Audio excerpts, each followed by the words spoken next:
then the government can have those instruments even as a hedge against inflation and hedge against even foreign funds which are flowing into it. These new instruments are absolutely required if it is connected with property and connected with gold. I think if these ideas of capital market, equity participation, making it more attractive is brought into play, I think this would generate tremendous funds for any country, and any emerging market can definitely compete even with instruments of mutual fund which America or the EU countries have. Thank you.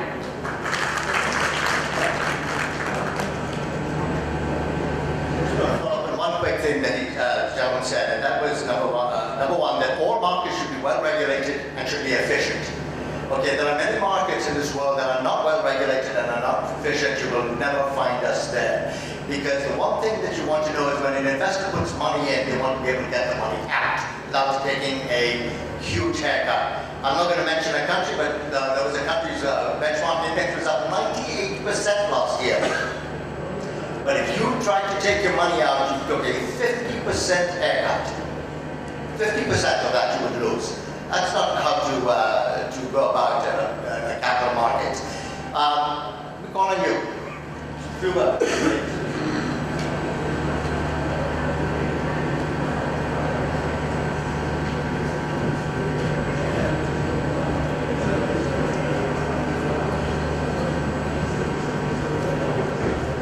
Ladies and gentlemen, this subject is about emerging economies and financial markets.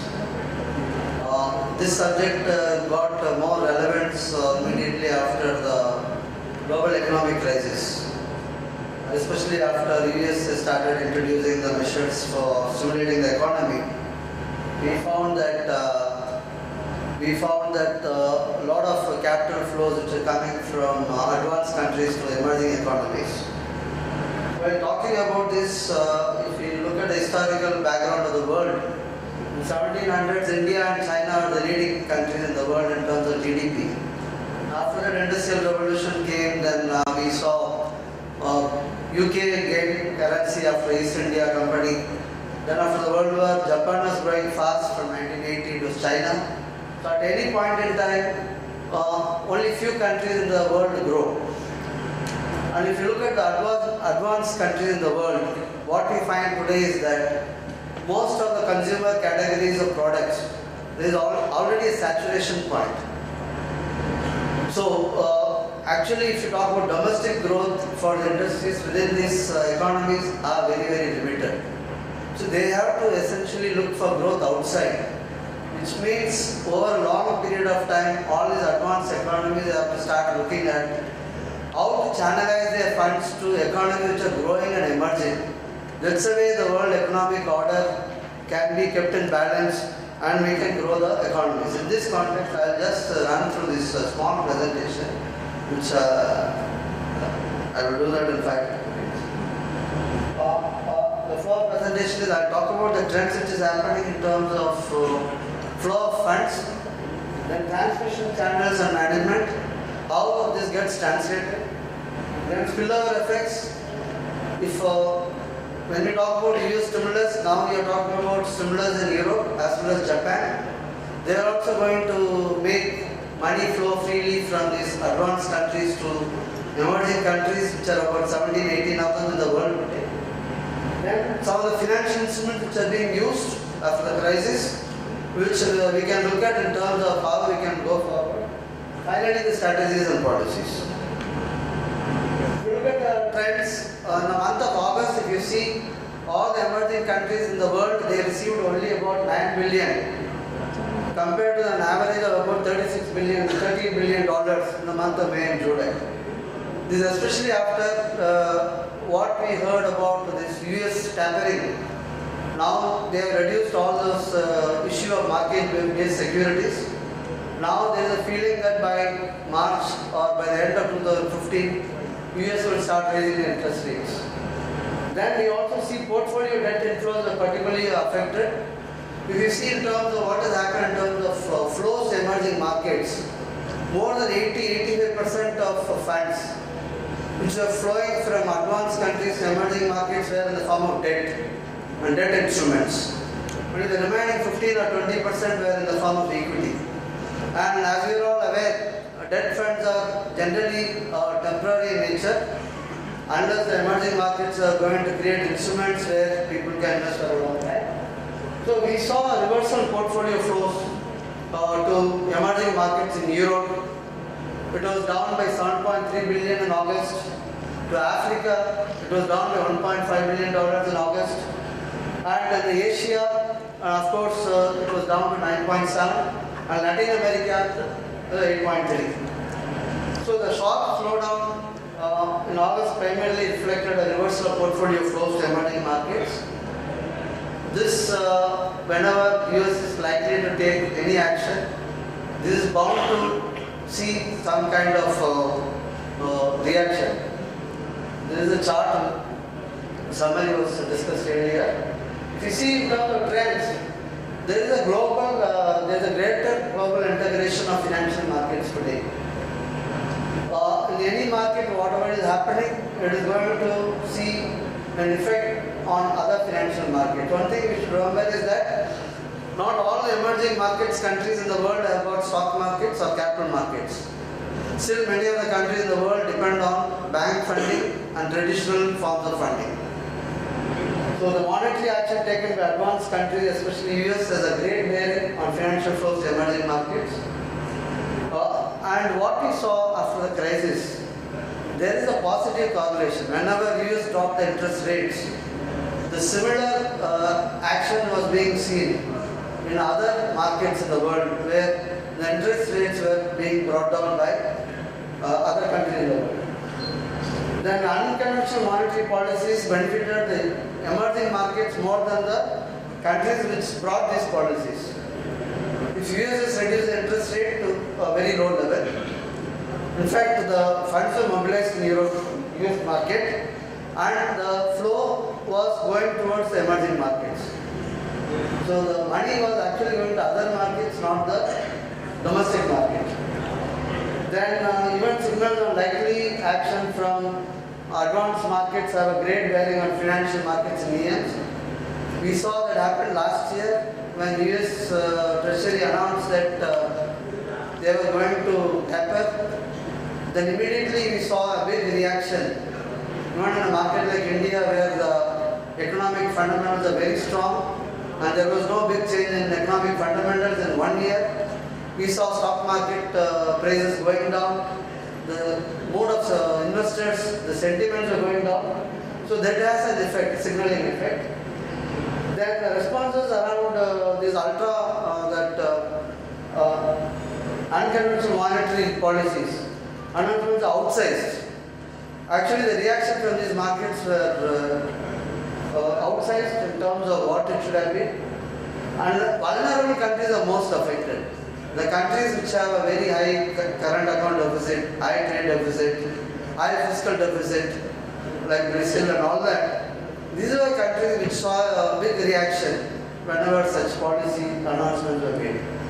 And there is always a fear of abrupt reversal of inflows.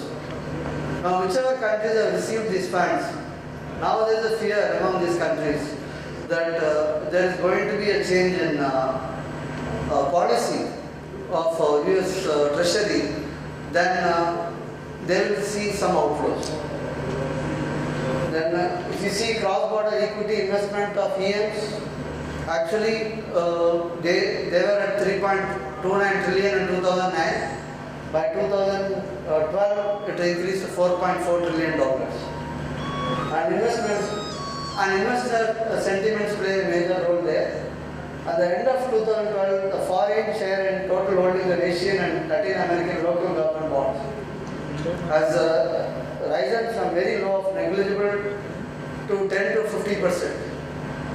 So local bonds, foreign investors are investing in these bonds. As you are all aware, Indian government has taken a lot of measures in the last 1 year to attract funds from NRIs as well as investors from abroad to invest in our debt instruments as well as equity investments. the share of EMs in world GDP, if you see today, it has doubled from 15% in 1990s to 30% by 2030. And Chinese authorities have initiated a number of steps such as promoting trade settlement in renminbi, partially liberalizing the capital account transactions, and developing offshore markets for renminbi products.